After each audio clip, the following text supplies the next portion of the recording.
자, 이번 시간에는 상가 오피스텔 재건축에 있어서 재건축 결의 이후에 재건축 참가 여부를 촉구하는 주체는 과연 재건축 조합 또는 재건축 위원회도 가능할 것인지 여기에 대해서 한번 살펴보도록 하겠습니다.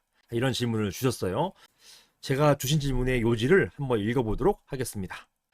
안녕하세요, 변호사님. 저는 경기도 안산에 있는 상가 재건축을 위해 만들어진 임의단체인 재건축조합의 조합장입니다.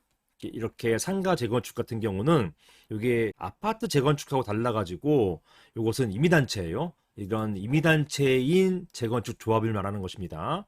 여기에 조합장입니다. 저희 상가는 준공된 지 30년이 지나서 너무 노후화되어서 구분 소유자들의 재건축 의사를 묻고 이후 재건축 결의를 위한 관련 집회가 아니라 서면 결의로 재건축 결의를 하였습니다. 이거 가능합니다. 실제로 가능하고 제가 판례를 많이 받아놨어요.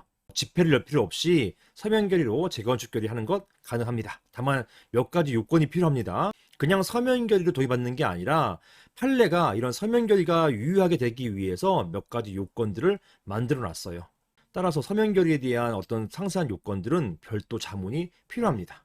저희 건물에 관리단이나 관리단 대표가 오랫동안 없어서 회사 집회를 열기가 쉽지 않았고 소유자들 한 분 한 분 만나 설명을 하고 이해를 구한 뒤 재건축에 대한 80% 이상의 동의를 얻었습니다.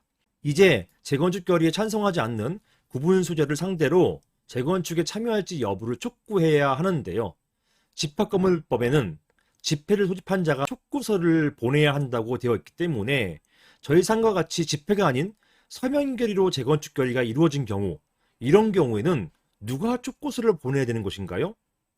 또는 재건축 조합도 재건축 조합 명의로 촉구서를 보내야 되는 것인가요? 이런 질문을 주신 겁니다. 이게 실무에서 굉장히 자주 주시는 질문입니다.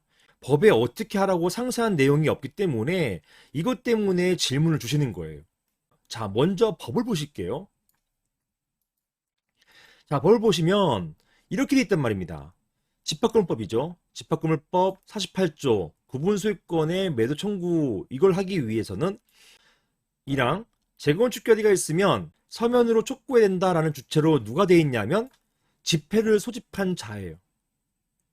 집회를 소집한 자가 서면으로 촉구해야 된다. 즉 지체 없이 그 결의에 찬성하지 아니한 구분 소유자를 상대로 해가지고 그 결의 내용에 따른 재건축에 참가할 것인지 여부를 회답해달라 라고 하는 촉구를 서면으로 하라는 것입니다.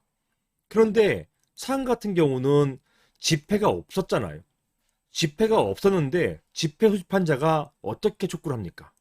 자, 이런 경우는 어떻게 해야 되느냐? 이런 경우는 누가 촉구해야 되느냐? 당연히 질문이 나올 수밖에 없어요. 자, 이 촉구가 굉장히 중요한 의미를 갖는 게, 이 촉구를 받은 구분 소유자는 촉구받은 날로부터 2개월 이내에 회답을 해야 되고, 만약에 회답하지 않을 경우에는 매도 소송의 대상이 됩니다. 그 경우에는 이제 매도 청구를 행사해가지고 소유권을 강제로 뺏어올 수가 있어요. 따라서 이런 촉구가 굉장히 중요한 의미가 있는 거거든요. 그래서 서면으로 하도록 해놨고요. 문제는 주체가 누구냐는 거예요. 이렇게 서면결을 통해 가지고 재건축 결의가 완성된 경우 누가 이런 촉구를 하는 것이냐. 자, 여기에 대해서